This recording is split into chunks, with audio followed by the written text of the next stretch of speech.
नमस्ते विद्यार्थी मित्रों, स्वामी विवेकानंद विद्यालय में आपका स्वागत है। आज मैं आपको कक्षा 8 में चैप्टर नंबर 2 ईदगाह जो पाठ है वह पाठ आज हम देखने वाले हैं। तो यहाँ पर सबसे पहले हम देखेंगे जो इसके लेखक है प्रेमचंद जी, उनके बारे में जानेंगे। तो प्रेमचंद जी का जन्म वाराणसी यानी कि उत्तर प्रदेश जो राज्य है के पास लमही नामक गांव में हुआ था। उनका बचपन का नाम धनपत राय था। आरंभ में नवाब राय उपनाम से उर्दू में लिखते थे। बाद में प्रेमचंद नाम से हिंदी में लिखने लगे। मैट्रिक उत्तीर्ण होते ही अध्यापक बने, किंतु गांधी जी के असहयोग आंदोलन में सक्रिय होने के लिए उन्होंने सरकारी नौकरी त्याग दी थी। गोदान प्रेमचंद्र का सर्वश्रेष्ठ उपन्यासकार है। उनकी कहानियाँ मानसरोवर भाग 1 से 8 में संकलित है। साहित्य में प्रगतिवाद चेतना को उजागर करने के लिए जागरण तथा हंस पत्रिकाओं का संपादन किया था। प्रेमचंद की भाषा बोलचाल के निकट ही है। ईदगाह प्रेमचंद्र की अमर कहानी है। कहानी का बाल नायक हामिद अपने दोस्तों के साथ ईदगाह जाता है। जब अन्य बच्चे खिलौने और मिठाई खरीदते हैं, हामिद अपनी बाल सहज इच्छाओं का दमन करके अपनी दादी अमीना के लिए चिमटा खरीदता है। इसमें दादी के प्रति प्रेम तथा उपयोगी चीज़ खरीदने की विवेकपूर्ण बुद्धिमत्ता प्रकट होती है। पाठगणक बालक हामिद के त्याग, सद्भाव और विवेक को देखकर भाव विभोर हो जाते हैं। ठीक है बच्चों, तो ये जो पाठ है, जो कहानी है, मैं आपको यहाँ पर उसका गुजराती भाषांतर भी समझाती जाऊँगी, तो आप अच्छे ध्यान से समझिएगा। चलिए, तो रमज़ान के पूरे 30 रोज़ों के बाद आज ईद आई थी। जो रोज़ा का जो महीना होता है, बराबर, तो उसमें सब लोग जो होते हैं, जो मुस्लिम भाई लोग होते हैं, ये उनका त्यौहार है, बराबर। तो वो पूरा महीना जो होता है 30 दिन का, वो उपवास करते हैं, बराबर। उनका समय जो कुछ होता है, उसी समय के दौरान उनको जो भी कुछ उनका भोजन होता है वो खाते हैं। और ये 30 दिन पूरे हो जाने के बाद ईद का त्यौहार आता है। जिस तरीके से हिंदू लोग दिवाली बहुत धूमधाम से मनाते हैं, उसी तरीके से मुस्लिम भाई जो लोग होते हैं, वे लोग के लिए ईद भी बहुत ही धूमधाम का त्यौहार होता है। तो कितना मनोहर, कितना सुहावना प्रभात है। પ્રભાત એટલે કે સવાર. એમ કહે છે કે કેટલું મનોહર અને કેટલું સુહાવનું સવાર છે. आज का सूर्य देखो कितना प्यारा, कितना शीतल है. કહે છે કે આજનો જે સૂર્ય ખૂબ સુંદર અને ખૂબ પ્રેમાળ અને ખૂબ ઠંડો લાગે છે. માનો સંસાર को ईद की बधाई दे रहा हो. એમ કહે છે કે જાણે સૂર્ય અને જે આસમાનની અંદર જેનો જે પ્રકાશ છે, એવું લાગે છે કે ઈદની બધાઈ આપી રહ્યો હોય. गाँव में कितनी हलचल है. ईदगाह जाने की तैयारियां जो हो रही हैं. कहते गामडानी अंदर કેટલો હોશ ઉલ્લાસ છે. કેમ ખબર? કેમ કે બધા ઈદની તૈયારીમાં લાગી ગયા છે. किसी के कुर्ते में बटन नहीं है, पड़ोस के घर में सुई धागा लेने दौड़े जा रहा है. કહે છે કે કોઈના કુર્તામાં, કેમ કે એ દિવસે કોઈક નવા કપડાં પહેરવાના હોય, તો કદાચ કોઈનું બટન તૂટી ગયું હોય તો એ ટાંકવા માટે આજુબાજુના ઘરે સોય દોરું લેવા માટે પણ જાય છે. चित्रमा जुओ, किसी के जूते कड़े हो गए हैं, उनमें तेल डालने के लिए तेली के पास भागा जा रहा है, बराबर. कोई घણા દિવસોથી બૂટ પહેર્યા નહીં હોય એને સંભાળીને રાખ્યા હોય, કાઢે તો એકદમ કડક થઈ ગયા હોય, તેને પોલિશ કરવા પડે, તેના માટેનું તેલ લેવા માટે પણ કોઈ ભાગ્યું જાય છે. जल्दी जल्दी बैलों को सानी पानी दे, ईदगाह से लौटते लौटते दोपहर हो जाएगी. 3 कोस पैदल रास्ता, फिर सैकड़ों आदमियों से मिलना भेंटना, दोपहर के पहले लौटना असंभव है. बराबर. શું કરે છે તેઓ જલ્દી જલ્દી, તે લોકો પાસે પણ બળદ જેવા જે જાનવરો હોય તે લોકો માટેની પણ ખોરાક પાણી આપવું જરૂરી હોય, તે પણ જલ્દી જલ્દી પૂરું કરીને તે લોકો શું કરે છે, ઈદગાહ માટે જાય છે, બરાબર. અને તેવું વિચારે છે કે ત્યાંથી વાપસ આવતા તો બપોર થઈ જશે, ત્યાંથી પાછા આવતા બપોર થઈ જશે, બરાબર. તો અને કેટલા બધા લોકોથી આપણે મળવાનું પણ છે અને બધાને મળતા મળતા ખૂબ મોડું થશે, બરાબર.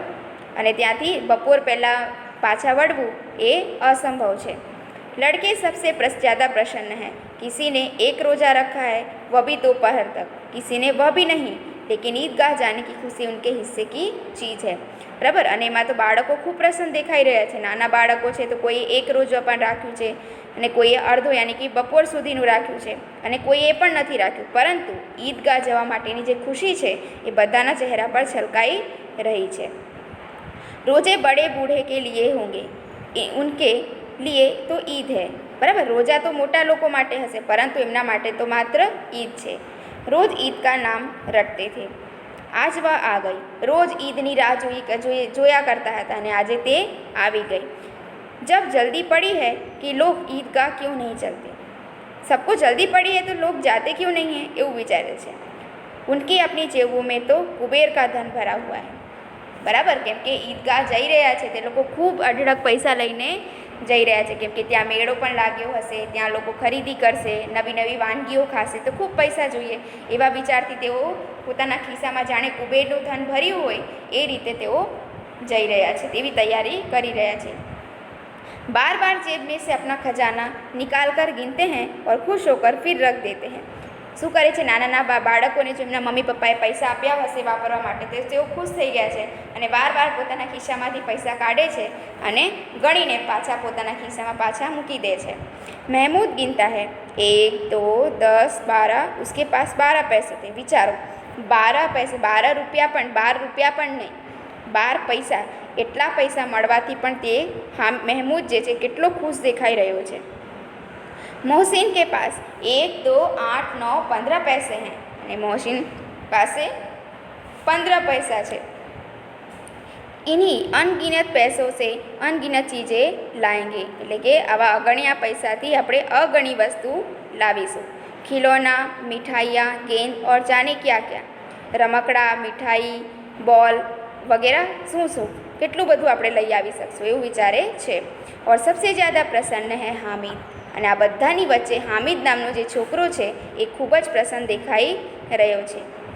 गरीब सूरत दुबला पतला लड़का जिनका बाप गत वर्ष हैजे की भेंट हो गया. આ જે બાળક છે હામિદ તે ખૂબ ગરીબડો છોકરો છે. દુબળો પાતળો એટલે ખૂબ પાતળો અને કમજોર દેખાઈ રહ્યો છે. અને તેના પિતાજી જે છે એ સમયે એક હેજાની જેવી બીમારી હતી, તે બીમારીમાં તેઓ મૃત્યુ પામ્યા છે. ફિર એક દિન માં ભી મર ગઈ અને એક દિવસ એની માતા પણ મૃત્યુ પામે છે. અબ હામિદ अपनी बूढ़ी दादी अमीना की गोद में है. અને હવે એને હામિદને સંભાળનાર કોણ છે? એની જે બૂઢી દાદી છે, ડોસા થઈ ગયા છે, તે દાદીમાં એને સંભાળી રહ્યા છે.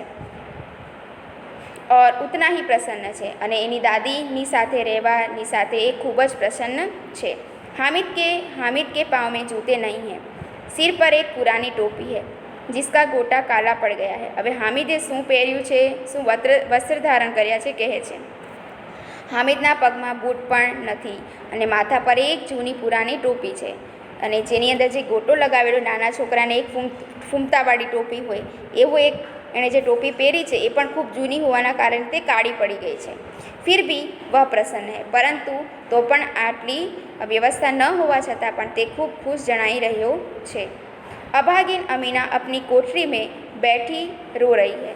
અને એક અમીના નામની જે છોકરી છે એ એક કોઠરી એટલે કે એક બંધ રૂમ હોય છે તેમાં બેસીને રડી રહી છે. આજ ઈદ કા દિન ઓર ઉસકે ઘર મેં દાના નહીં હૈ. આજે ઈદનો દિવસ છે પરંતુ તેના ઘરમાં એક પણ અનાજ નથી. इस अंधकार और निराश में वह डूबी जा रही है. અને આ અંધારાના નિરાશમાં તે ડૂબતી જાય રહી છે અને એને ખૂબ નિરાશ છે કે મારી પાસે પૈસા નથી. કિસીને ભૂલાયા ઇસ નિગોડી ઈદ કો. તે દુઃખી થઈ રહી છે. બરાબર. અમીના કોણ છે અહીં? તેની દાદી છે, હામિદની દાદી. બરાબર. તેની પાસે પૈસા નથી એટલા માટે તે દુઃખી થાય છે. એ પોતાના માટે નહીં પરંતુ પોતાના જે પ્રપૌત્ર છે એની પાસે પૈસા ન હોવાના કારણે બધા બાળકો મેળામાં જાય છે પરંતુ એની પાસે પૈસા ન હોવાના કારણે તે દુઃખી થાય છે અને કહે છે આ ઈદને કોણે બોલાવી હશે, કેમ કે ખુશી તો એના માટે હોય કે જેની પાસે પૈસા હોય. ચલો. अमीना का दिल कचोट रहा. गांव में बच्चे अपने अपने बाप के साथ जा रहे हैं.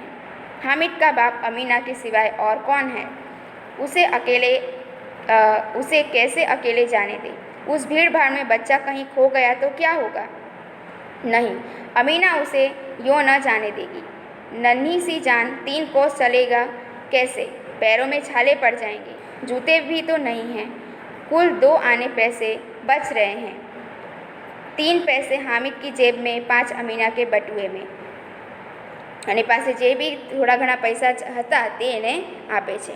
અલ્લાહ भी બેડા પાર કરેગા, કે આટલા જે પૈસા વધ્યા છે તે તું લઈ જા ને આનાથી જ અલ્લાહ યાની કે જે ભગવાન છે તે દેખ જોશે। हामिद भीतर जाकर दादी से कहता है, એટલામાં હામિદ જાય છે અને દાદીથી કહે છે, तुम डरना नहीं अम्मा, मैं सबसे पहले आऊँगा। શું કહે છે કે તું ડરતી નહીં દાદી अम्मा, હું સૌથી પહેલાં હું પાછો આવી જઈશ।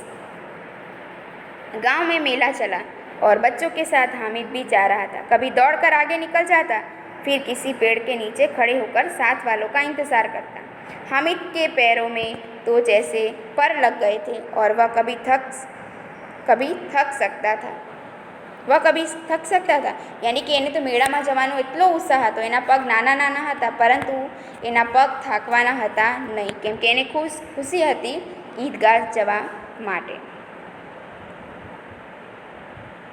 तो बच्चों, आज का वीडियो हम यहीं पर समाप्त करेंगे। आगे क्या होता है, वह मेले में कैसे पहुंचता है, वह वहाँ पर कैसे मौज करता है और वहाँ से वो क्या खरीद कर ले आता है, वह हम दूसरे वीडियो में देखेंगे। तो आज का वीडियो यहीं तक है। धन्यवाद।